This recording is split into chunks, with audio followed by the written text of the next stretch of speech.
Hey, what's up guys? Kool-Aid here. Today we're going to be doing a lightning loadout that I'm going to be calling Snakes on a Tank. And yes, that means I'm going to be using the C75 Viper as my weapon of choice. Just to give you guys a brief overview of the loadout before we get into the details, this is going to be an incredibly good loadout against infantry. You are just simply going to massacre infantry with this loadout. At the same time, it's going to be somewhat effective against other armor, but it's going to give you guys the means to escape bad situations if you get caught off guard or what have you. So to get into the loadout details, like I said, we are going to be using the C75 Viper, and the reason for that is because it's just absolutely devastating against infantry.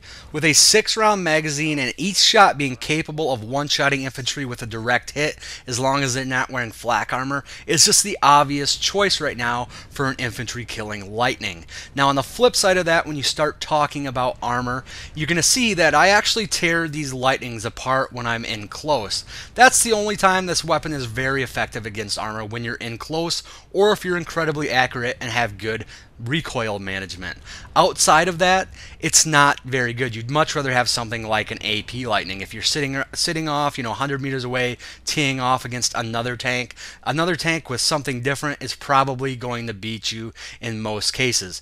To take out vehicles with the Viper, you're going to want to use the speed and maneuverability of the lightning to flank and get behind your targets, especially if you're facing off against an MBT. 12 rounds or 2 magazines from the Viper to the rear of an MBT will actually take it from full health to burning. Now, if you're fighting another lightning, it's actually very effective. What I like to do is actually just use the charge method, where I will simply just charge at them as fast as possible, put myself in the best possible range where the Viper is going to be most effective, where you can just lay on the trigger, not have to worry about the recoil, and put all your shots into it. And in that case, you're going to win a lot of them tank battles. So it's not bad in that regard. It's only bad if you're doing, bigger tank fights where you have multiple tanks at longer ranges. In that regard, it's not going to be very effective at all. Now, as far as attachments go for the Viper, the must for the optics is the thermal. The thermal is absolutely amazing. In fact, I would say it's one of the biggest parts, one of the first things you should buy with this loadout. It is going to cost 200 certs, but you're going to be able to basically spot anything within the Viper's range. Is going to, it's just going to glow and be very obvious. Anybody against camouflage, anybody that has a good backdrop, you're just going to be able to pick them out, and it makes the Viper that much more effective. When it comes to the utility slot, the Viper has a very slow reload because of the 6-round magazine. It has a 4.5-second stock reload. The utility slot is going to lower that reload, but it's only going to lower it by 0.45 seconds fully maxed out. So it's still going to be over a 4-second reload. Now, throughout these clips that you're watching, I have different variations as I was putting certs into my lightning, and I don't have the max yet, because the max, the final rank, does cost 1,000 certs, and I would suggest staying away from this until you're absolutely dedicated to using this loadout or using the C75 Viper. It's just not worth the cert investment until, after the rest of the loadout has been completed. For the ammo, it's not really a necessity to put many points into the ammo for the Viper, because it does come with quite a few rounds stock. I think 120 is what it comes with. Each rank will give you 12 more rounds, and I do have it ranked up 4 or 5 ranks because I did find myself, running out of ammo in those longer streaks, but it's not really a problem. Just picking up a few ranks of this later on would probably be good enough.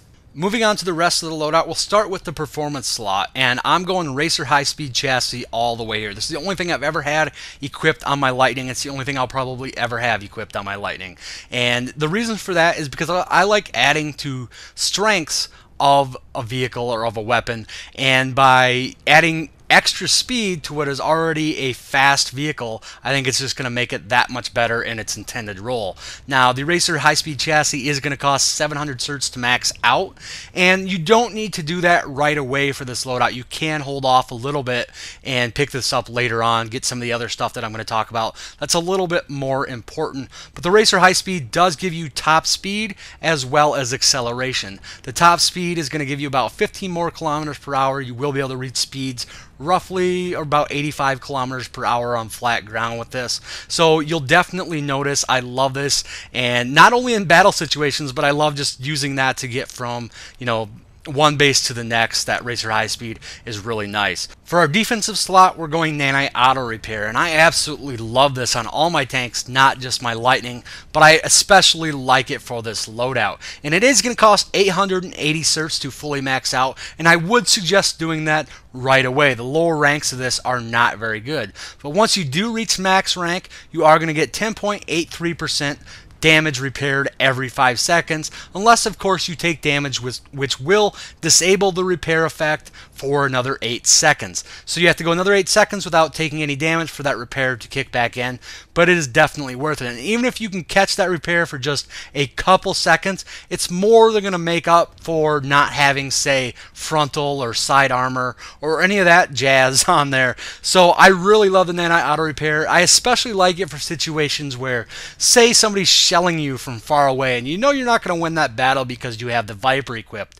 You can pretend like you're retreating, but in fact flank around a mountain or a hill or something like that the whole time. You know, even if he sees you, the whole time you're going to be going at full speed, make it really hard for him to hit you, but the whole time you're going to be repairing, putting yourself in that good situation where the Viper really shines. So I absolutely love Nanite Auto Repair. I wouldn't go with anything else on a Lightning, not just this loadout, but any Lightning loadout. I always have Nanite Auto Repair. For the last slot, the utility slot, we actually have two really good options here. We have the IR Smoke and the Fire Suppression, which I'll talk about first. The Fire Suppression at rank 1 is going to put out any fire that's on your tank. It's going to repair you 3%. You're only going to be able to use this every 60 seconds. At max rank, however, it's going to repair you 12%, and you're going to be able to use it every 45 seconds. This is one of them skills that if you purchase or if you invest into, you're going to want to go all out and pick up that max rank.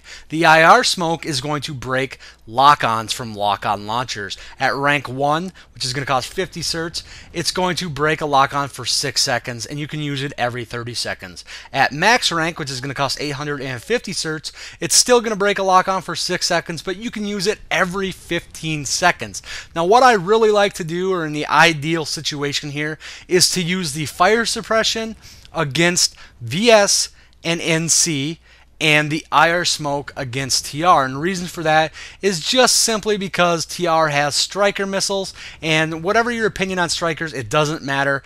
But the fact is, they're going to have more lock-on launchers per player than the other two factions. So both are really good options. If you're low on certs or if you're just cheap, if you can only spend, 50 total certs on one of these slots, pick up the first rank of IR Smoke. It's going to be the most beneficial to you. But if you do have the certs, I actually prefer Fire Suppression just a little bit more than IR Smoke. Now, that pretty much wraps up the loadout itself. I want to give you guys a few tips on how to use this loadout.